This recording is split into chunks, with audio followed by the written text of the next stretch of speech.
Merasa sudah menjadi raja kecil, pengeluaran-pengeluaran yang tidak perlu, pengeluaran-pengeluaran yang mubazir, pengeluaran-pengeluaran yang alasan untuk nyolong, saya ingin dihentikan, dibersihkan. Tuh, halo semua, terima kasih yang sudah bergabung di channel YouTube kami. Terima kasih banyak ya.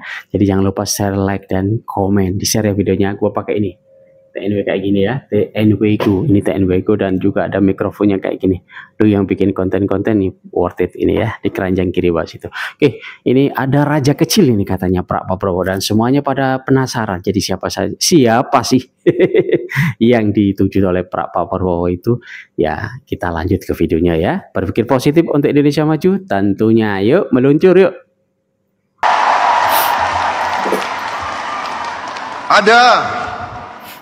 Ada yang melawan saya.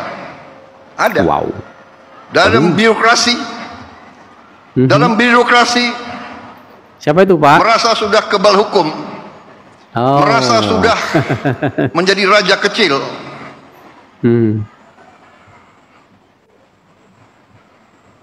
Ada. Saya mau menghemat uang. Uang itu iya, untuk rakyat. Ternyata untuk memberi makan untuk anak-anak rakyat.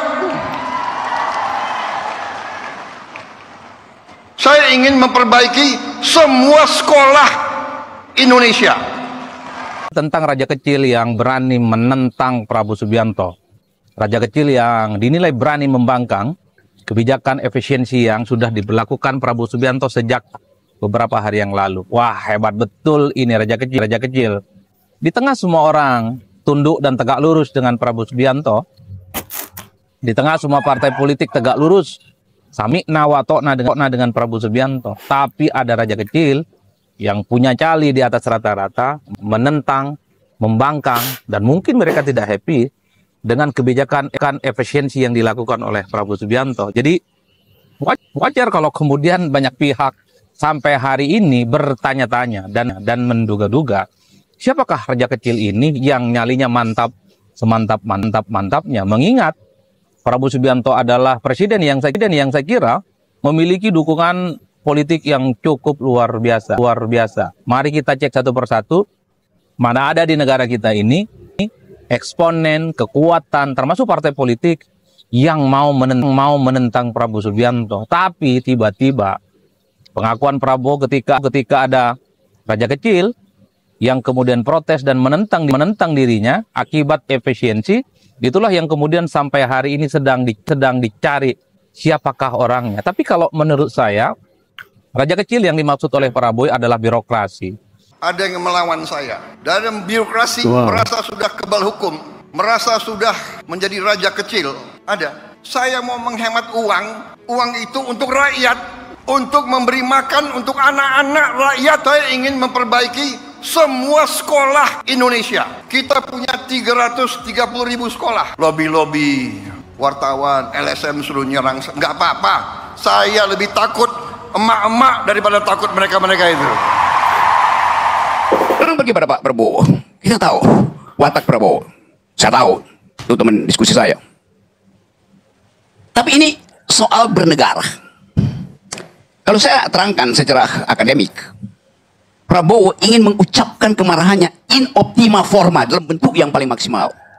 Tapi dia ada seorang yang punya manner, culture matters, nggak mungkin diucapkan. Maka psikologinya bergerak di situ. Dia keluarkan istilah raja kecil. Dia keluarkan istilah ada yang ingin memisahkan dua orang. Ini kan reverse psikologi terbalik dari orang yang ingin mencari jalan tetapi nggak mungkin dia temuin.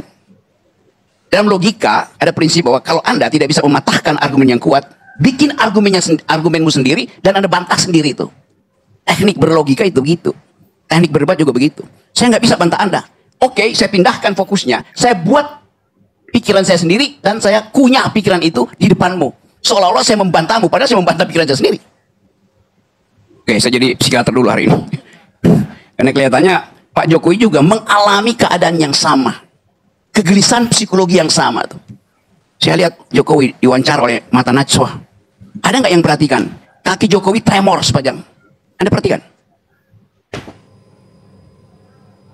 Tidak nyaman. Duduknya juga begini. Akhirnya mungkin Najwa berpikir, udahlah jangan diteruskan. Makin lama dia makin gugup. Di dalam psikologi, kegugupan itu namanya delirium. Delirium itu bagian dari mania yang tidak selesai itu. Jadi itu yang terjadi. Kebiasaan gua. Saya nggak tremor, cuma kebiasaan aja. Jadi saya mau ingatkan, kita ingin negeri ini dihidupkan. Apakah PDIP akan memecah belah? Loh, tadi barusan berapa jam lalu perintah dari Hasto adalah semua gubernur, pejabat daerah dari PDIP lakukan, jalankan konsep dari Prabowo, bahkan dia sebut lagi dengan wakil presidennya Gibran Rakabumi, lengkap disebut oleh Hasto. Nggak mungkin dilakukan itu. Padahal PDIP ada di luar. Jadi kita mau cari keterangan sebetulnya. Dalam upaya mencari keterangan itu, akal sehat kita mesti kita tuntun dengan baik itu. Kalau saya rumuskan, ada kegelisahan pada Presiden Prabowo yang dia harus ucapkan dengan metafor itu. Raja kecil itu. Sangat mungkin yang dimaksud adalah anak kecil yang ingin jadi raja. Terima kasih. Surat peringatan pertama yang disampaikan Pak Prabowo secara lisan di rapat yang tertutup. Kemudian disampaikan beliau di ruang publik. Bagi saya sudah SP2. Nanti pasti ada SP3 dan seterusnya. Dan karakteristik Pak Prabowo itu kalau sudah SP3 tentu kita dan publik pasti tahu apa yang akan beliau lakukan. Publik bisa mencermati ya bagaimana komunikasi politik Presiden Prabowo itu cukup berbeda dibanding presiden sebelumnya Pak Jokowi. Selalu straight to the point, selalu tegas, selalu harfiah, dan itu bisa dimaknai sebagai suatu warning bagi siapapun di internal. Dan dari pidato yang kita rujuk ini tadi, ini kan sebenarnya mengarah kepada internal birokrasi ya. Bahasa metaforik artinya bahwa raja kecil itu barangkali sebagai sebuah elemen di dalam birokrasi, di dalam jajaran pemerintahan yang memang merasa tidak suka. Kenapa Pak Prabowo membiarkan orang menerka-nerka? Siapa raja kecil itu? Sebetulnya kan kalau dia ngomong langsung saja beres kan. Si A, kamu raja kecil ya, jangan macam-macam ngomong kan beres tuh. Tapi kenapa dia berusaha untuk menahan? Siapa atau apa yang menahan seorang Prabowo, Presiden Republik Indonesia, untuk tidak langsung mengungkapkan siapa raja kecil itu? Apa kekuatan yang bisa menahan Pak Prabowo bicara seperti itu? Kenapa dia nggak gamblang aja? Kalaupun dia nggak mau bicarakan, kan kita nggak akan ada polemik. Misalnya dia tahu si raja kecil itu siapa, terus kemudian udahlah gitu. Tapi kelihatannya kan ada emosi yang terpendam. Dan Pak Prabowo ini kalau sudah emosi, memang kemana-mana akhirnya. Bahkan fokus grup discussion aja dikritisi kan. Nah jadi pertanyaan besarnya itu kenapa kemudian dia menahan-nahan? Kalau saya sih tidak terlalu pusing dengan siapa yang dituju. Tapi kenapa dia ungkapkan, tapi dia tidak sebut siapa, dan membiarkan orang bertanya-tanya. dan jadi polemik. Dan jadi polemik itu kan canggih bang. Akhirnya apa? Si raja kecil ini, dia ngumpet, dia tidak berani keluar, memunculkan batang hidungnya. Tapi kalau memang disebut, kan ada dua nih kemungkinannya. Kalau misalnya disebut kemarin sama Pak Prabowo. Yang pertama dia takut, malu, terus kemudian menghilang. Yang kedua, bisa langsung mengadakan perlawanan. Kan heboh akhirnya kalau mengadakan perlawanan. Ada yang melawan saya. Ada. Dalam birokrasi,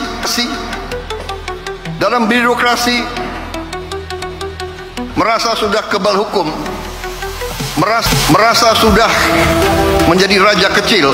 Seperti yang Faisal Assegaf sampaikan, raja kecil itu Bahlil. Mencari sosok raja kecil di tengah pemerintahan Presiden Prabowo Subianto cukup mudah jika mencermati dinamika politik nasional kekinian. Pernyataan Prabowo bahwa ada raja kecil melawannya itu sangat jelas mengarah ke Bahlil. Kata Faisal Assegaf, bukan tanpa sebab Bahlil yang menjabat sebagai Menteri Energi Sumber Daya Mineral baru-baru ini melarang pedagang eceran menjual LPG 3 kg. Kebijakan itu langsung membuat rakyat di kalangan bawah berteriak karena berimbas pada kelangsungan dan kelangkaan gas subsidi.